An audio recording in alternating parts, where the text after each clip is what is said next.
Hello YouTube, Easygoing MC back with another Redstone tutorial. Today we're going to be taking a look at a pumpkin farm for Minecraft version 1.16 and up, though this probably could work for other versions of Minecraft that are earlier, basically whenever they added Slimestone is my guess. This farm, as I just said, it uses a slime block sweeper to harvest the melons and pumpkins. This farm is turned off at the moment, so we can turn that back on, and we can even, we'll cause it to go and harvest in a second. Let's force a harvest right there. So basically what happens is this slime block sweeper causes all the melons and pumpkins to break via this glass down below, and it just goes across the entire length, and then the minecarts also go out and come back and drop off all their items just like so, of a very fast item dropper system right there.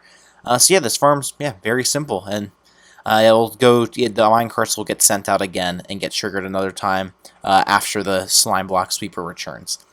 So a couple of other important things about this farm. It's relatively straightforward, but there's a couple important things to note. First off, the distance of this is fully expandable. You could technically make this as long as you wanted, as long as the whole thing is loaded. That's the only thing I would harness a guess that matters. So just make sure if you build this super long, make sure the whole thing's loaded. That's the only caveat with that. And the other thing is that directly relates to that is the item collection system / dropper system right here. If you're not using a ridiculous amount and this farm isn't super big, then what you're going to find is that this system I created is very overkill and you probably don't need it. That being said, it's relatively cheap and not too hard to set up. However, if you do have a relatively small farm, you could go with a couple less droppers and just feed the items into 2 or 3 rather than all 12, as you can see right here. But other than that, I guess we should talk about what you need to build this farm. So because this farm is fully expandable, I'm not going to give you exact item counts. However, down in the description, you can find the redstone resources required for the item dropper system, the send-off system with the slime block machine, as well as the returning system over here. For everything else, like the glass, the dirt, the seeds, the rails down below, that's going to be kind of up to you to figure out how much you need, as it depends on how big you build your farm. But with that being said, let's get into the tutorial. I just want to say that a large portion of the people that view my farm videos are not subscribed, so I do recommend that if you're not subscribed to the channel and you enjoy this content, to please hit that sub button. It really helps out the channel a lot. And also join the Discord server if you just want to chat or if you need any help with building the farm. But with that being said, let's get into the build itself. So the first thing you want to do is just place a 12 block wide of strip of full blocks. You could also use top half slabs if you wanted to, as it's just rails sitting on it, and then use full blocks where you have levers, or put redstone blocks to power any powered rails you might have, but that's sort of up to you. I almost knocked a big metal water bottle off my desk there. Anyways, let's keep going. So the next thing you want to do is just sort of extend this platform out into a big rectangle, into a big strip rather, if it's long enough, you could call it that for sure, and depending on how long you want your farm. So I'm going to extend this strip out, and just sort of up to you how big you want your farm to be. Alright, once you have that, it should be something like this. For the purpose of the tutorial, I'm building a very small version of this farm, but feel free to go a lot bigger. Honestly, on my survival world, I'd probably go about twice as long as this would be my guess. Next thing you want to do is we're going to start putting in the item collection system, as this sort of will help us place the rails, as we need to place rails on top of hoppers. So for each strip, what you want to do is just place a dropper 1 block away, just like so, facing away from the farm, as you can see. Then you want to place a hopper feeding directly into it, just like that. And you want to place a drop block on top of that hopper. So you want to do this for every single strip. And it should look just like so. The next thing we're going to want to do is place in our rails. So the pattern is as follows. You want to place a powered rail on the hopper, and then you want to place just a strip of powered rails down the whole thing all the way to the side. Then you want to place a block at the end just like so, and you just want to repeat this pattern across. A good thing to note though is you don't have to use all powered rails. You could intermix normal rails if you are short on gold or something like that. So just keep it in mind that you don't use all powered rails. I'm just doing that as it makes it simpler for the tutorial. The only thing left to do is to go down below and basically just power your powered rails as much as you need it. That should be good right there. Oh, looks like there's a bit of update glitches with these actually. As you can see, just got to power them. You could also use something like Redstone Blocks if that's easier for you. Sort of up to you. So next thing you want to do is just repeat this across the whole thing. Alright, should have something like this once you've placed in all your rails and blocks.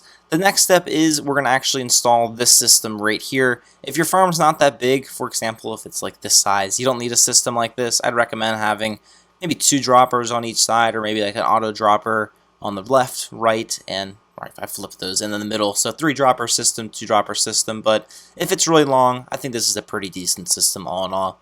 So the first thing you want to do is you want to just place a detector rail on one of the sides. I recommend doing it on the opposite side you want the items to flow away from. So for example, you want the items to go this way, you can place this on this side, or vice versa. Then what you want to do, coming from that detector rail, is just place a block right here with a repeater on 4 ticks going into another block, and then you can actually have a redstone dust right here, like so, facing just like this, into another repeater, just like that. And then you're actually going to want this to go right into a block, and what you can actually do is just go like this, and place a few blocks right here, and then you can have 2 comparators like so, 2 comparators facing away from here, redstone dust, redstone dust, redstone dust. And then what you want to do is just place a sticky piston facing down right here, and you're going to want to place it so it's observing right there on that side. So the next thing you want to do is actually come down and place one facing sort of into that side, and you want to just place a row of observers right here all the way down the middle, just like so. And then what you want to do is you actually want to go underneath and place an observer in a manner so it would be detecting these observers right here, and as you can see, it's causing the droppers to click. So you want to go through and place all of those, and the way you know you did it right is if you place the observer right here, all that should be going off. Obviously I sort of just created a big clock. That's not supposed to happen. Oh wait, I mean, if you've done that, should look something just like so. The next step is we're actually going to place in the item collection system that we have down right here. This is unnecessary if your farm's this short. You could just feed it in maybe 2 hopper chains relatively easily. However, this system is relatively cheap. It uses like 24 observers and a few comparators and things like that. So it's nothing crazy. So if your farm is relatively big, this definitely will help you get the job done in terms of item transportation and collection. So the order to construct this, what you want to do is just pick one of the sides to place a detector rail, just like so. I'd place this on the side that the items aren't, you don't want the items to go. So you want the items to flow this way, you'd place it on this side, or vice versa. Then what you want to do is place a block here with a redstone repeater coming out, just like that. So if a minecart went over this, this repeater would be powered. Then you want to place this into a block and sort of make a formation like that. Place a redstone dust there. Then place another repeater going in this direction, like so. Then you want to place a block right there, and you actually want to place 6 blocks in a pattern like this, 7 blocks actually. You want to place 2 comparators facing into that block, and then 2 going in the opposite direction, and then place 3 redstone dusts, just like that. Then what you want to do is you want to place a sticky piston facing down, so you want to have it go into this block just like so. And you want to have an observer facing in this way, so it would face like that. So that's head would be facing the droppers like that. Then what you want to do is actually want to just come down right here, and you want to place some observers so it'd be facing into that observer in that case, and you want to just have them run all the way underneath the hopper chain, just like that, or under the droppers. So it's basically a line of observers. So if we updated this one, the one on the end would receive an output. We can take a look at that right now if you want. Over time, there we go. And then what you want to do is you actually want to place observers facing or observing downwards. So basically it's powering these droppers, which essentially means when this system is activated, it's going to push this observer down, which is going to cause a big observer clock, which is going to cause all these droppers to spam out, and then eventually it'll get pulled back up. So that's that item collection system done. The only thing left to do is to place in your hopper minecarts, and then we can move on to building the dirt platform. So once you do that, we can actually start placing in dirt. So what you want to do is you want to place dirt starting over the first powered rails in that detector rail, and you want to stop and give yourself 2 spare blocks of space. So you want to leave 2 blocks on either side in your dirt platform. This is so items have a place to fall down to and get collected by the hopper minecarts. And then you want to just fill in that giant square. Once you've done that, you should have something like this. Very quite simple. Now we're actually going to place the water in. So first thing you want to do is come 1 block in on one of the sides, and you want to just go 4 blocks away from the edge. So 1, 2, 3, 4, and then 1 in like this. And you can put a half slab and then waterlog it with water. And then you want to go ahead and just place one every 8 blocks. So 4, 5, 6, 7, 8. And essentially this means you're creating a bunch of pods of hydrated land. If you get to the end and you have something like 6 blocks, you are going to have to place another water source because the range is 4 blocks. So, you have 4 blocks from this one, 4 blocks from that one. So that's something to keep when you get in mind. As an edge case, you might have to place another one a little more frequently, but that's nothing too insane to worry about. And you're actually going to just replicate this on the other side, the same exact pattern, 1 block in as well, just like so. And now we can actually go ahead and hoe the land. So the first thing you want to do is hoe the strip that has the water on one of the sides. Then you want to skip 2 blocks, hoe again. You're going to want to skip 2 more blocks, then hoe this strip, not right here. And then what you should find is you skip 2 more blocks and you actually will then hoe the opposite side of the water. So you can go ahead and hoe all of that. Next, we can go ahead and place the seeds in. So in order to do this, what I recommend doing is sort of alternate it. So start with pumpkins on one strip, just like so. Just place it all in. If you want this farm to start working quick, you could bone meal it as well. I'm not going to worry about that for the moment. And then you can also place your melon seeds in the next one, then pumpkin seeds in this one, and then melon seeds in that one. Basically, what you want to do is you want to have one that has an edge as well as one in the middle, because they will have slightly different growth rates depending on that. As sort of something to keep in mind, because one has water, one doesn't. So that's why you want to have it alternate like that. However, if you want just pumpkins or just melons, then fill it in with your respective seeds. Nevertheless, I'll finish filling in all of those seeds. And it should look something just like this. Next, we can actually go ahead and place in some glass. So essentially, what we're going to want to do is we're going to want to place glass on the edge right here. However, the top block is going to have to be immovable. So you can use something like obsidian. You could also use glazed terracotta. You could use honey blocks, since those don't stick to slime blocks. It's whatever floats your boat. I'm going with jack-o'-lanterns because this will actually provide light, which I think is also important, and hopefully will help improve the look of your build. Plus, it's a pumpkin texture and a pumpkin farm, so I think that's all good.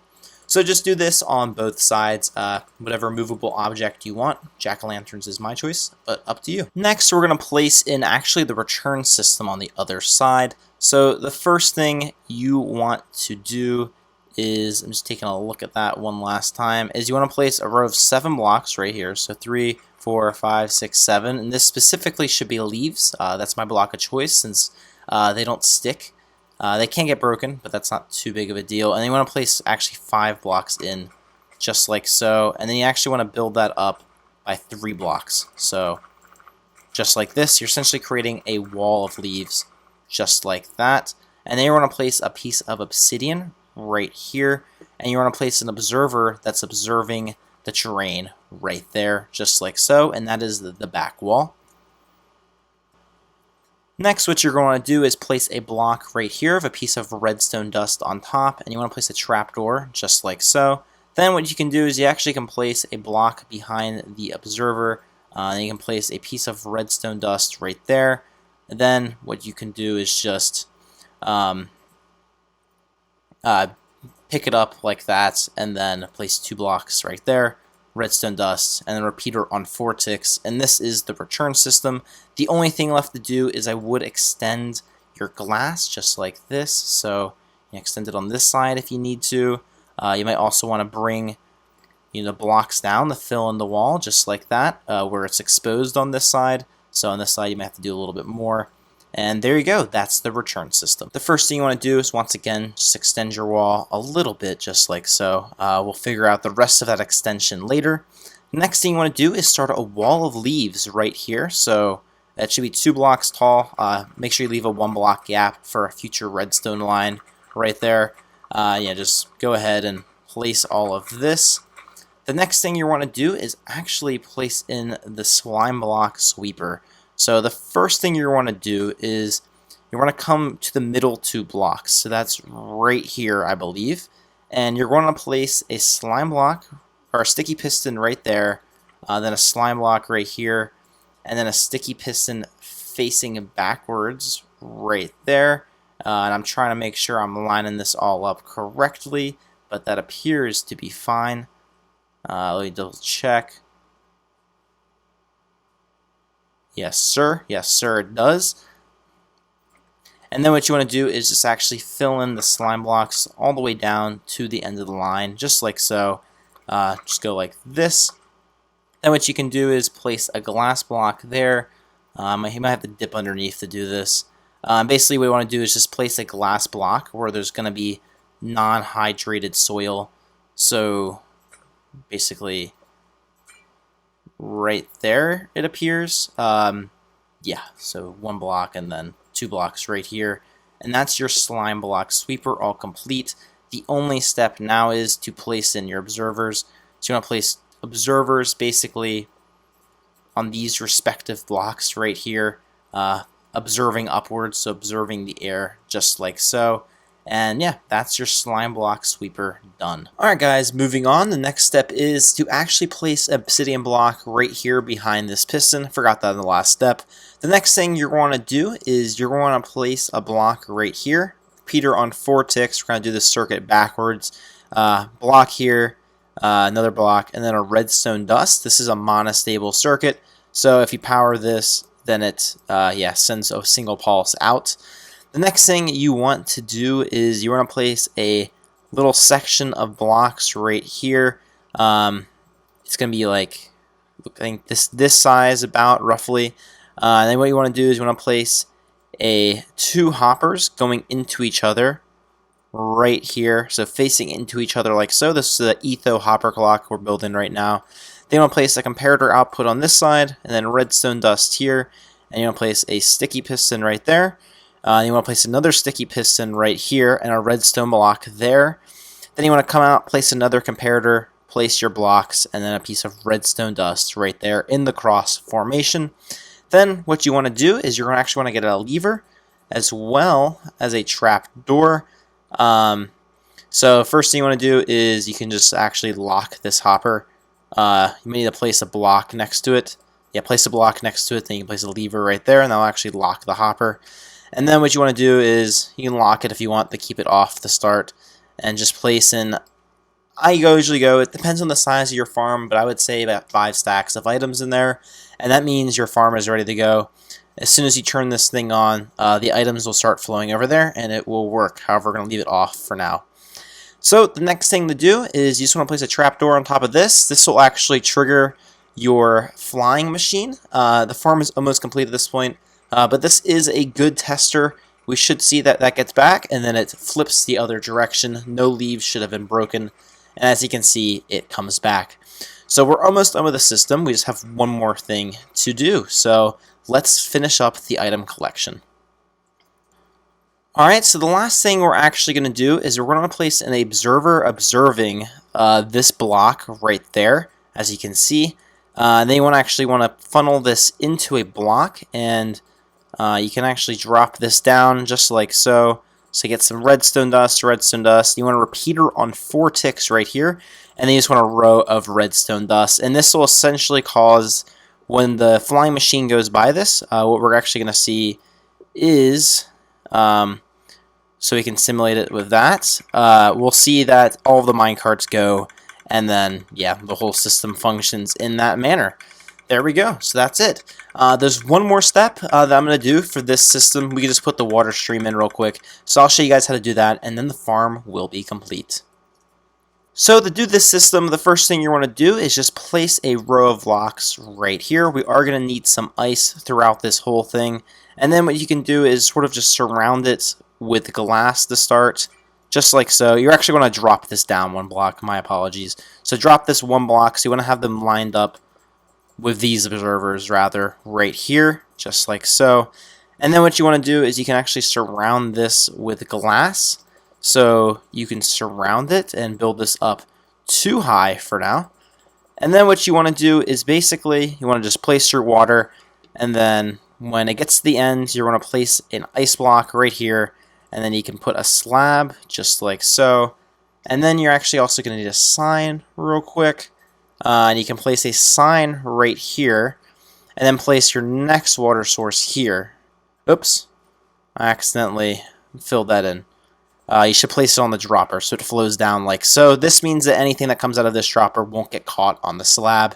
And then with anything, just take it off into your own storage system. I'm just going to avoid the items in this case. And then to finish this off, just to make sure no items can escape, just put a row of blocks right here. And yeah, there you go. That's the farm actually 100% complete. Let's give it a tester. So let's do game rule random tick speed. 1,000, 10,000, everything grows. We'll go back to the normal, and we'll just give this a flick. Obviously, the hopper clobber would work, but we're not going to wait around for that. As you can see, all the stuff gets broken. All the items are spat out. Obviously, that was a very large harvest due to the fact I used command magic to make it big. All the blocks come back, and we should see as soon as this gets back, the minecarts go again. Some more blocks come out, or items come out. The minecarts come back, and more items are spat out into the water stream and off into a storage system of your choice. Well, guys, I hope you enjoyed that farm. It's relatively simple to build. The world download will be in the description. A quick little channel update for anyone who stayed. I know the quality of my videos has been a little bit bad. Good news is I am in Optifine now. They released a pre-version of Optifine for 1.16, but this is actually one of the last Redstone videos I'm going to record on my old PC. This video is coming out on Monday. I'm building my PC on Thursday, which means I'm actually going to be able to use it and start making content relatively quickly with that. So I'm super excited for that, guys. It's going to be awesome. Yeah, we're going to have a new PC, yeah, we're going to make great content. The build is stacked. I'll probably eventually post it in my Discord, assuming it all works. I don't want to jinx anything yet, but I'm really, really excited, guys. It's going to be great. I'm excited to bring better content to you all, and yeah. Well, guys, if you're new to the channel, make sure to subscribe. As I said, a lot of people who build and watch my farm tutorials do not actually subscribe to my channel, so it'd mean a lot if you guys could hit that like button and subscribe as well. It really helps out the channel. I always notice when I go up a couple of subs daily, so that really, really means a lot when I get one of you guys subscribe to me, so that means a lot if you guys could do that. But other than that, guys, I hope you have an easygoing day, and I'll catch you all later. Yeah, hopefully on a new PC pretty soon. Alright, guys, see you later. Bye-bye.